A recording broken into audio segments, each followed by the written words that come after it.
सन 1526 से लेकर 1857 तक भारतीय उपमहाद्वीप पर मुगलों ने शासन किया।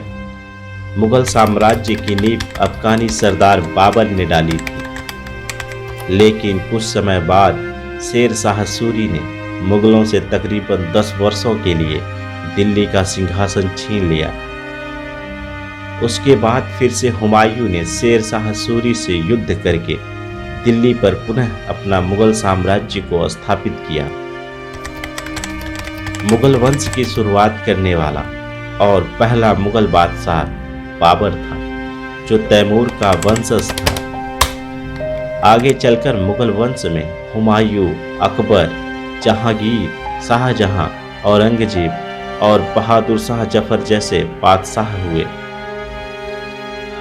जिनमें से कोई महान बादशाह बना तो कोई ताजमहल जैसी इमारत बनाकर भारत को 7वें अजूबे में पहचान दिलाई, और इसके साथ ही किसी ने 1857 की क्रांति में अंग्रेजों के विरुद्ध भारतीय क्रांतिकारियों का नेतृत्व किया। आप इस वीडियो को अंत तक जरूर देखना। आप मुगलों के बारे में 10 ऐसी बातें जानेंगे जो आपको वाकई हैरान कर देंगी। नंबर 1, मुगल काल में अपराधियों को मृत्युदंड देने का जो तरीका था वह अपने आप में बहुत ही भयानक था। अगर किसी को मौत की सजा सुनाई जाती तो उस व्यक्ति को जमीन पर लिटा दिया जाता और फिर हाथी से उसके सीने को कुचलवा दिया जाता, फिर उसका सिर कुचल दिया जाता। एक बार तो अकबर ने अपने चचेरे भाई उद्धम खान को मुगल दरबार के किसी प्रतिष्ठित व्यक्ति का कत्ल करने के जुर्म में उसे किले की दीवारों से सिर के बल नीचे फेंकवा दिया। पहली बार में उसकी मृत्यु न होने के कारण उसे दूसरी बार उसी स्थान से फिर से नीचे फेंका गया, जिसके कारण उसकी मृत्यु हो गई। नंबर 2, कोहिनूर के बारे में तो आप सभी जानते ही होंगे। अब मैं आप लोगों को उससे भी अधिक बहुमूल्य चीज के बारे में बताता हूं, जो कभी हमारे हिंदुस्तान में भी थी और जिसके बारे में आज ज्यादा लोग नहीं जानते, जिसका नाम था तख्ते ताऊस, जो कि सोने, चांदी, हीरे, जवाहरात से जड़ा हुआ एक बेशकीमती मयूर सिंहासन था, जिसे बादशाह शाहजहां ने लाल किले में अपने लिए बनवाया था। इसमें सोने के 6 ठोस पाए थे। इसमें हीरे, मोतियों और जवाहरात से जुड़े बेशकीमती 2 मोर थे। ताऊस अरबी भाषा का शब्द है जिसका अर्थ मोर होता है, इसीलिए इसे मयूर सिंहासन भी कहा जाता था। तख्ते ताऊस की कीमत 16वीं शताब्दी में करोड़ों में आकी गई थी और इसे बनाने में 7 साल का समय लगा था। सारा सिंहासन बेशकीमती मोतियों, रत्नों और सोने का बना हुआ था और इसे बेहद खास मौकों पर ही बादशाह के लिए दरबार में लाया जाता था। इतिहास में ऐसे अद्भुत आलीशान तख्त ना तो शाहजहां से पहले और ना ही इसके बाद किसी भी देश के राजा महाराजा ने बनवाया था। ईरान के बादशाह नादिर शाह ने जब दिल्ली पर हमला किया तो सारी धन दौलत को लूटने के बाद साथ में वह तख्ते ताऊस को भी अपने साथ ईरान ले गया। सन 1747 में नादिर शाह की हत्या कर दी गई और इसके बाद यह सिंहासन गायब हो गया। तब से लेकर आज तक इसका कोई अता पता नहीं है। समय समय पर सरकारें इसका पता लगाने की कोशिश करती रहेंगी। कुछ इतिहासकारों का मानना है कि तख्ते ताऊस ब्रिटेन में छुपाया गया है, लेकिन इस बात का पुख्ता सबूत नहीं है। दोस्तों, आप लोगों को क्या लगता है? हमें कमेंट बॉक्स में कमेंट करके जरूर बताएं। नंबर 3, किसी जमाने में दुनिया का बेशकीमती हीरा शाहजहां के तख्ते ताऊस पर जड़ा हुआ था। कोहिनूर के बारे में यह कहा जाता था कि जो इस हीरे का मालिक है वह पूरे दुनिया का मालिक है। उस जमाने में कोहिनूर की कीमत इतनी थी कि उसे बेचकर पूरी दुनिया को 2.5 दिनों तक खाना खिलाया जा सकता था। सन 1739 तक यह हीरा मुगलों के पास रहा। ईरान का बादशाह नादिर शाह धोखे से मुगल बादशाह मोहम्मद शाह से पगड़ी बदलकर कोहिनूर को भी चुरा ले गया। यह कोहिनूर हीरा कई मुगल बादशाह और ईरानी बादशाहों से होते हुए अंग्रेजों के हाथ में चला गया और आज भी उन्हीं के पास है। नंबर 4, अकबर की सबसे बड़ी कामयाबी थी उसका बसाया हुआ शहर फतेहपुर सीकरी, जिसे एक पहाड़ी पर बसाया गया था, जहां पर इसके पहले कोई बस्ती नहीं थी। 16वीं शताब्दी में एक अंग्रेज यात्री रोल्फिच भारत आया था और उसने अपने किताब में यह जिक्र किया था कि फतेहपुर सीकरी लंदन से भी बड़ा शहर था। अकबर एक बादशाह होने के साथ साथ एक कला प्रेमी भी था। इस शहर का निर्माण अकबर ने अपने निगरानी में करवाया था और अकबर ने खुद इसका नक्शा बनवाने में मदद की थी। पहले मुगल साम्राज्य की राजधानी आगरा थी। फतेहपुर सीकरी को अकबर ने नई राजधानी बनवाया।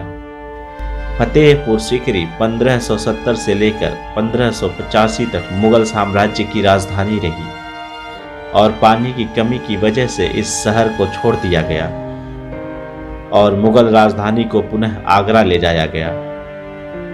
इतिहास में पहले ऐसा कभी नहीं हुआ था कि एक इंसान के सपनों से इतना बड़ा शहर बसाया गया हो और उसे सिर्फ 15 साल में ही वीरान कर दिया गया हो। नंबर 5, दुनिया का सबसे बड़ा दरवाजा बादशाह अकबर ने बनवाया था।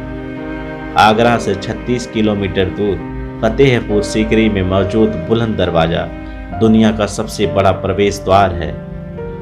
बुलंद शब्द का अर्थ होता है महान या ऊंचा। इस दरवाजे को अकबर ने सन 1601 में बनवाया था। यह 177 फीट ऊंचा है। नंबर 6, हुमायूं जो कि बाबर का बेटा था, जो दूसरा मुगल बादशाह बना, जो अफीम का बड़ा शौकीन था और अफीम ही उसके मौत की वजह बनी। एक दिन वह नशे में और अफीम के प्रभाव में था। वह उसी दिन पुराने किले की लाइब्रेरी की सीढ़ियों से उतरते हुए और पैर फिसलने के कारण नीचे गिरने से उसकी मृत्यु हो गई। नंबर 7, अकबर सभी धर्मों का बराबर सम्मान करता था। उसने आपसी एकता को बढ़ावा दिया। उसके शासनकाल के दौरान राज दरबार में हिंदू राज दरबारियों को ऊंची पदवियां दी जाती थी। उसके पहले बादशाहों द्वारा हिंदू तीर्थ स्थलों पर लगने वाला जजिया कर उसने हटवा दिया था। उसने राजपूत जोधाबाई से हिंदू रीति रिवाज से शादी की थी, लेकिन उसे कभी भी मुस्लिम नहीं बनाया। यहाँ तक कि रानी जोधाबाई के लिए अकबर ने फतेहपुर सीकरी में एक मंदिर का निर्माण करवाया था। 1582 में अकबर ने एक नया धर्म चलाया था जिसका नाम था दीने इलाही।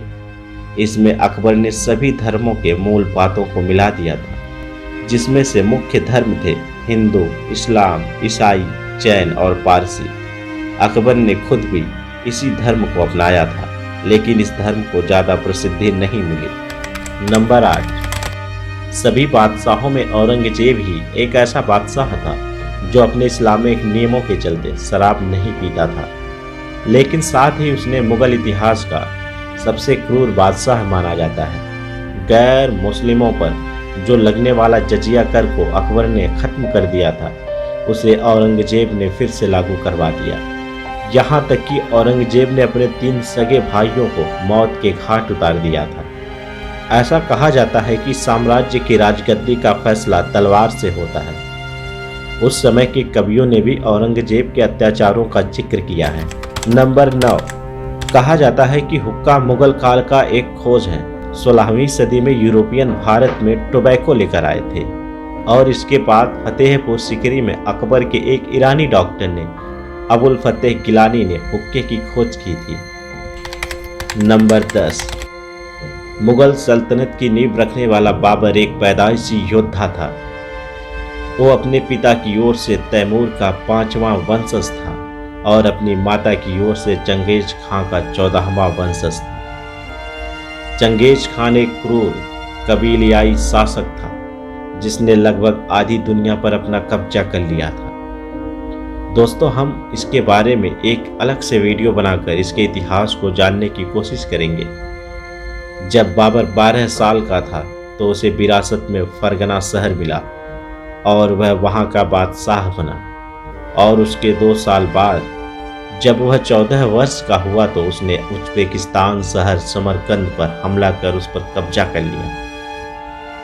सन 1505 तक वह कई जंग लड़ चुका था। तब उसकी उम्र सिर्फ 22 वर्ष थी। अब उसकी नजर भारत पर थी।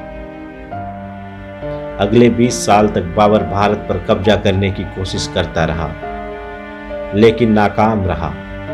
सन 1520 में उसने दिल्ली को निशाना बनाया।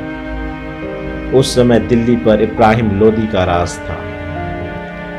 बाबर को लगा अगर वह इब्राहिम लोदी को गद्दी से हटा सकता है तो वह वहां पर कब्जा जमा सकता है। लोदी की सेना में 1 लाख जवान थे और बाबर के पास सिर्फ 12,000 सैनिक। लेकिन बाबर की सेना बेहद खतरनाक बंजारे लड़ाकुओं की थी। उनमें गजब का भाईचारा था। बाबर और इब्राहिम लोदी के बीच दिल्ली से 40 किलोमीटर दूर पानीपत में पहला युद्ध हुआ। बाबर को युद्ध रणनीति बनाने में महारत हासिल था। उसने ऐसा जाल बिछा रखा था मानो कि वह लोदी का शिकार करने वाला हो। 20 अप्रैल 1526 को शुक्रवार की सुबह थी और इब्राहिम लोदी उसके जाल में फंस गया।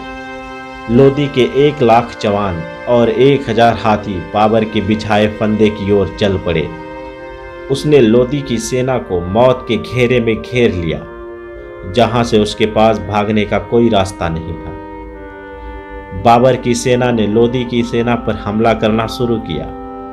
उसकी तोपों ने लोदी के हाथियों को बेकाबू कर दिया, जिससे वह अपने ही सेना के जवानों को कुचलने लगी। इससे चारों तरफ अफरा तफरी मच गई और तब बाबर के तीरंदाजों ने लोदी के सैनिकों पर तीरों से बौछार कर दी। बाबर जीत गया और उसने इब्राहिम लोदी को मौत के घाट उतार दिया और तब बाबर ने दिल्ली की मिट्टी पर अपना कब्जा कर लिया। तभी से मुगल साम्राज्य की शुरुआत हुई। अगर आप लोगों को यह वीडियो पसंद आई हो तो लाइक और कमेंट जरूर करें और चैनल को सब्सक्राइब करना मत भूलना। मिलते हैं हम एक नई वीडियो में। जय हिंद, जय भारत।